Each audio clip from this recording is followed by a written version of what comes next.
For strange letters by an adept. Here is the first one. The ignorant disapproves to what he doesn't understand. The scholar mocks about these big secrets. Both have their free wills, but none of them is right. First letter. I heard that you helped my friend in an important affair and defended him with Herculean braveness. Further, that you as a son of the art have walked into the labyrinth of chemistry and want to quench your thirst from this inexhaustible sea. Therefore I, to pay back your protection of my friend, tend to give you the Ariadne's thread to lead you through this labyrinth and present you the bowl, with which you can draw from this sea. Some, like Bernhardus says, approach the sanctuary with unwashed hands and undertake chemical works without knowing their matter, namely a red earth from the Garden of Eden, in and out of which the perfect Adam has been created.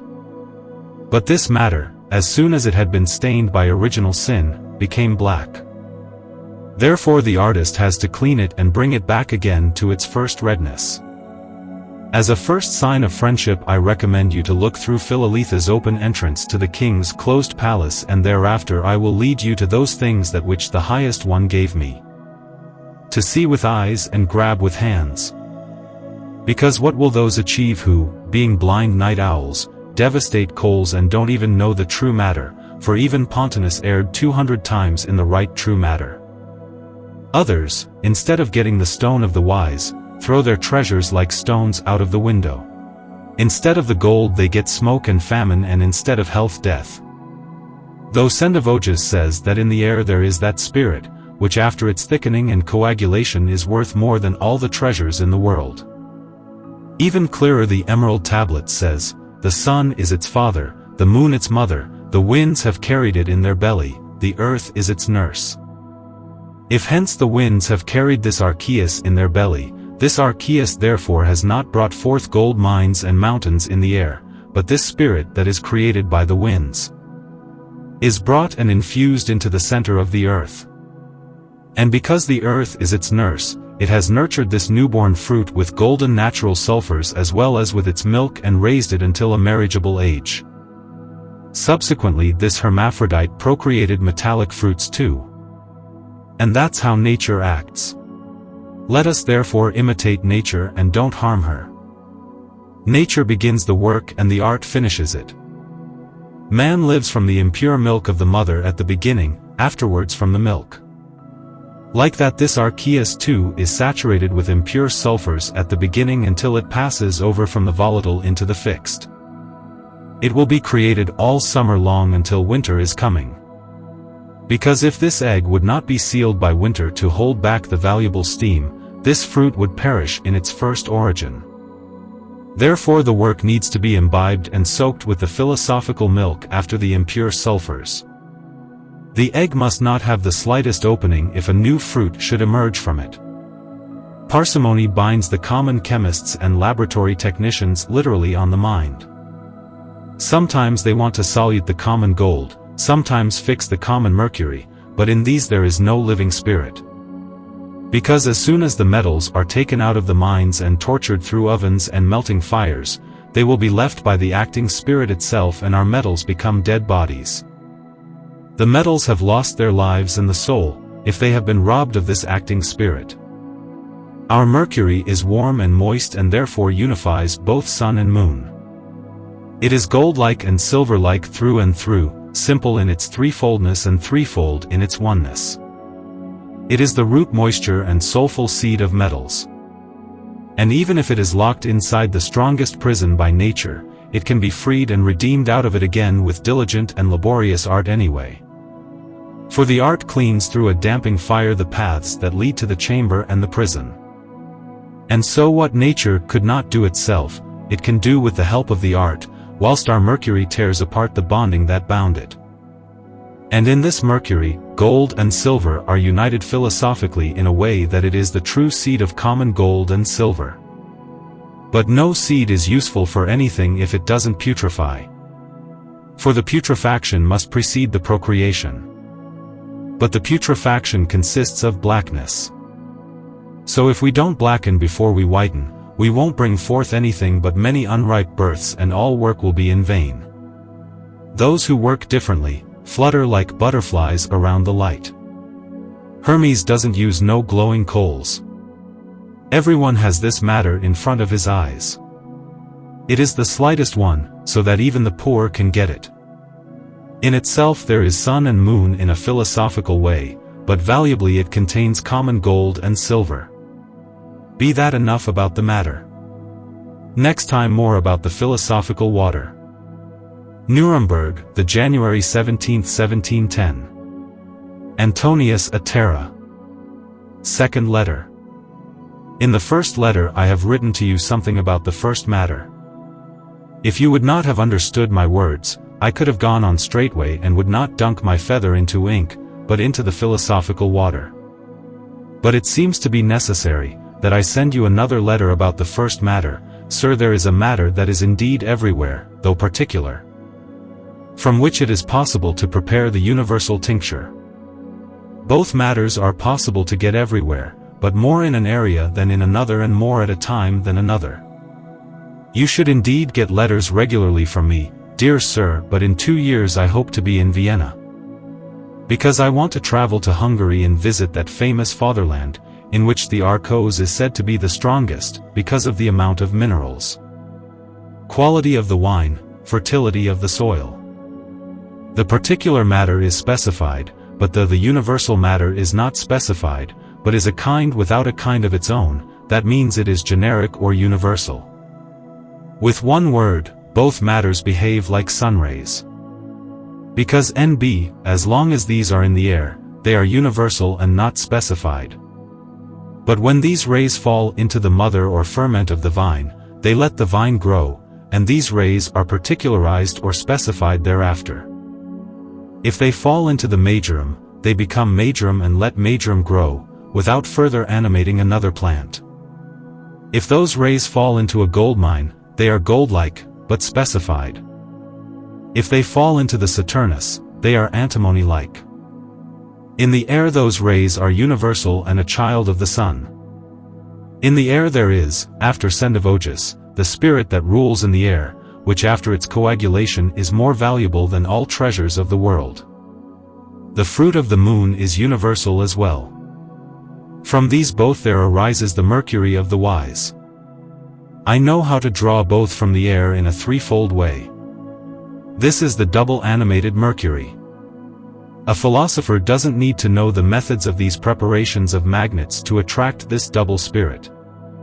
It is already enough when a philosopher knows that natural magnet, that magnetic principle, that Adamic earth from Garden Eden, that is not gold dash, not silver-like, not antimony-like, not vegetable, not specified, but universal. Then a philosopher will know how to draw out this double common mercury out of this common matter very easily, unspecified and universal. From the perspective of the astrological chemistry, this process will be clear because of the following. God created the whole world out of the chaos within 6 days in a commonly acting manner. Within 6 days the planets, and on the 7th day he rested. Nevertheless you actually can't ascribe to God neither work nor rest. How is this to understand then? We need to explain the divine universal work with the work of the chemical particularists. Their chaos is antimony, from which they prepare a regulus, that has a certain metal seed and is not universal, but specified. There are feces produced automatically. But giving the name feces is a pity. The particularists and the philosophers in their particular or universal work should not call these feces feces but flowers, or quintessence of the regulus. Just like that what is swimming on top of the milk is called flower of the milk. The particularists have learned these kinds of expressions from the pharmacists, which are calling the concentrated and crystallized substance of the wine yeast of wine.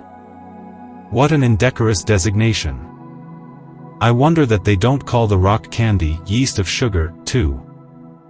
If therefore God has created the 6 planets in 6 days, he rested at the 7th because the feces emerged from themselves. Or the 7th planet that contains the unspecified universal seed. Out of this planet the philosopher will allure and get a double mercurial spirit. That one characteristic sign of this magnetic principle behavior or seventh planet is this: that after its dissolution in the most common spirit Azoth, it visibly displays the 6 days of Genesis in the first solution. Another characteristic sign is that the stone that is prepared this universal way, when a few grains from it are tossed on one of the 7 metals melted regulus, it lets appear all the stars of all the sky in the upper part of the crucibles, whose appearance vanishes again after midnight. There are other countless signs of the true universal matter too. Those who don't use this seventh planet begin their work specified or particular. But those who use this magnetic principle imitate the example of the Almighty Creator of the world. He who begins his work with this universal matter doesn't tinge right after the first processing, or one part of his tincture does only tinge 14 parts. Though the particularists can heal themselves from many serious diseases, the universalists can actually make themselves young again. The universalists know from their stone how to prepare the electrum that is animated by their stone, which is a work of the light and the center of the all. Therefore they can learn all sciences very easily at will, which the particularists possibly must let be. Next time about the philosophical water. I received your letters to me to Nuremberg in Augsburg, where I write to you right now. The 14th of May 1712. Antonius Atera. Third letter. Innsbruck, 9th of June 1712. I have delayed writing letters because before I write something more clear, I wanted to know through the Kabbalah, if you maybe share my letters with someone? You have shown my letters to one single doctor, who read them with disgust and reluctance, because he considers making gold as being impossible. Preparing only remedies and despising and neglecting metallic works. If this doctor knew something about the lucky aspect of his planets, he would change his sense pretty soon. I met this doctor in Hamburg, but I never told him anything.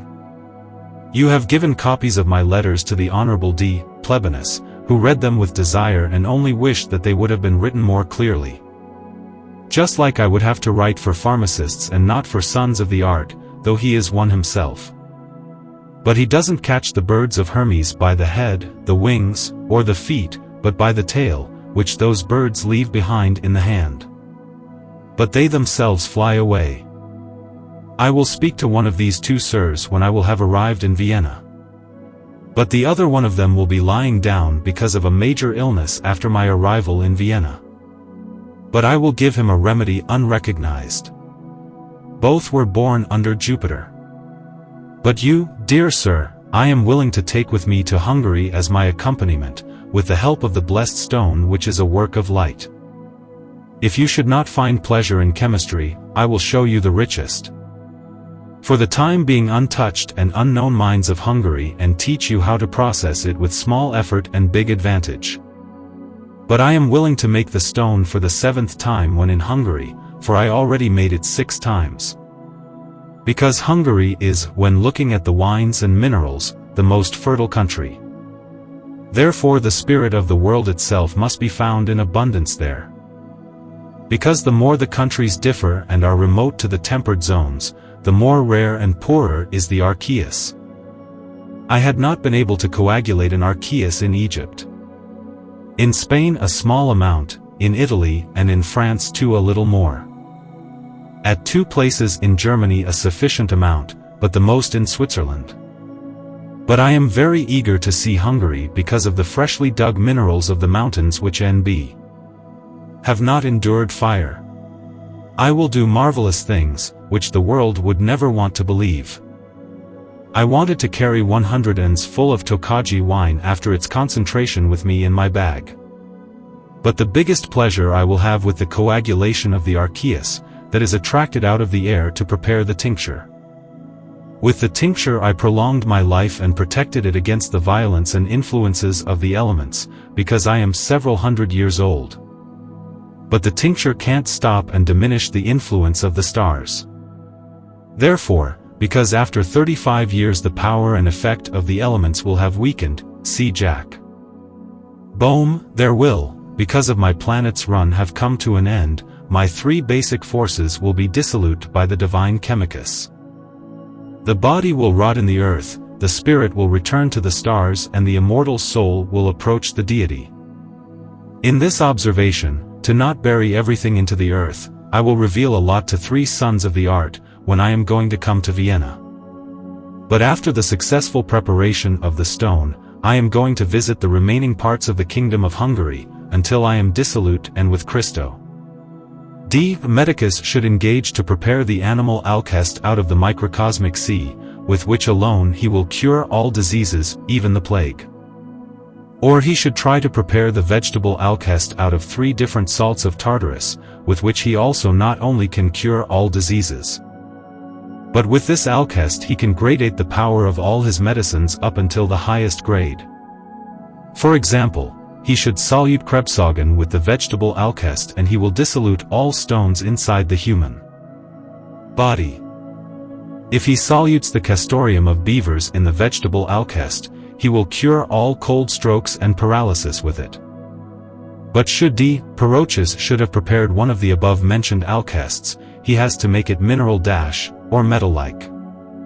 Or he prepares himself immediately a metallic or at the least a mineral alcest, and then he will be able to solute the matter of the stone in its 3 beginnings, out of whose the universal tincture will emerge. But there are 2 matters for the stone, a particular, which will never tinge more than 14 parts its weight.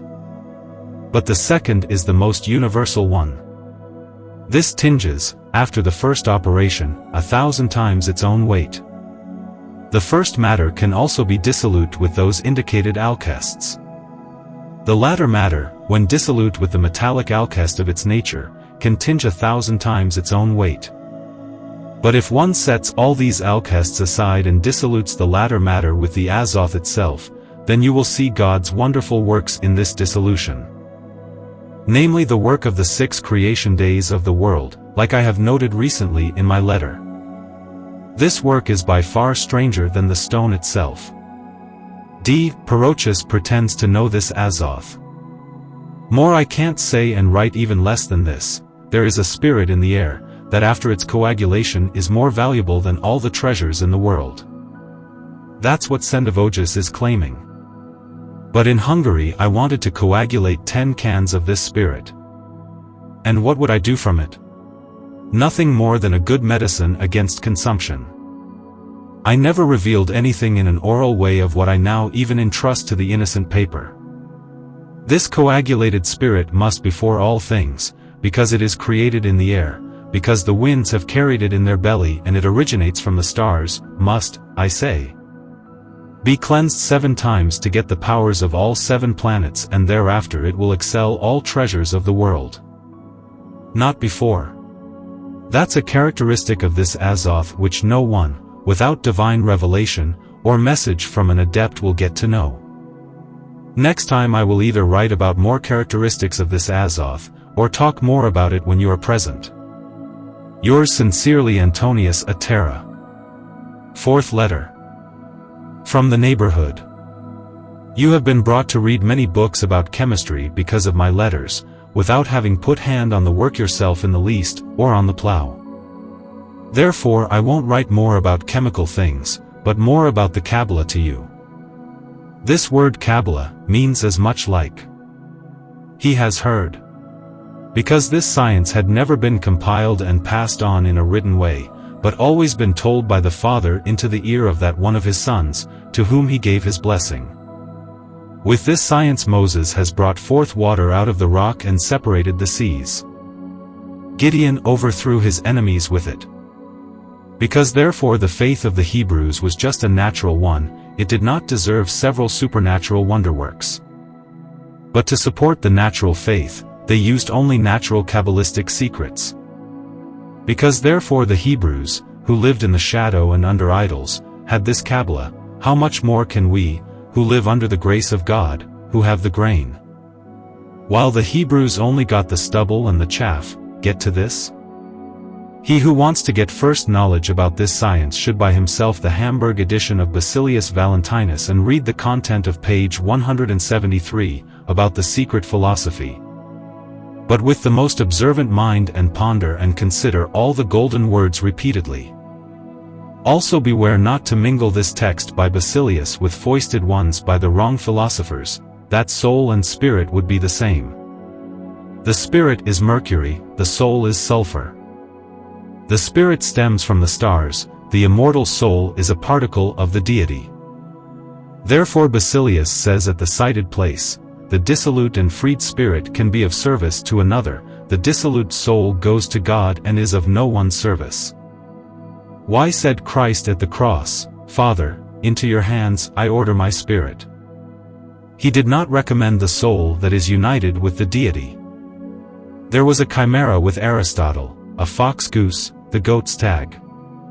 It's impossible that a fox can be a goose at the same time.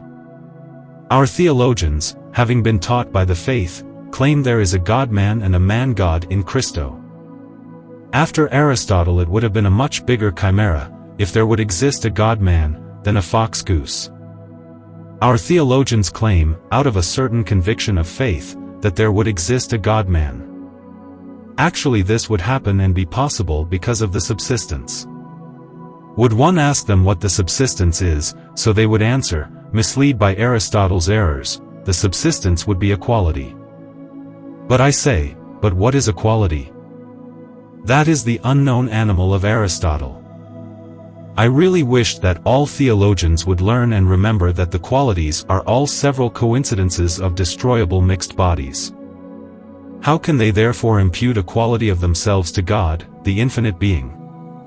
But given that the spirit is something else, and something else is the soul, then one will be able to explain with true clear mind what the subsistence is. Furthermore read Jacob Boehme and you will find there not only what the Kabbalah is, but all the dispositions and qualities that are necessary to perform too. Who this understood by few and despised by many Jacob Boehme is? I will tell you, he was a Lutheran and also a baptized shoemaker. At baptism all graces of mercy were poured out to him as well and stayed with him all his life as a persistent property, like it is illuminated by his works and in his apology most clearly. He never stained his soul with a committed sin against the laws of nature. Why should God the Lord not supply a baptized Lutheran, that is living in correspondence with nature's laws, with such kinds of graces of mercy, with which he even reprieved the pagan? Unbaptized sibyls just because of their virginity and chastity which they got and kept? The insufficiency of the paper and the short of time force me to close. You can learn this science without much work and effort, only with diligence and godly life, with which you can become the monarch of the whole world. I, being an inhabitant of heaven, member of angels and citizen of the heaven. Antonius a Terra.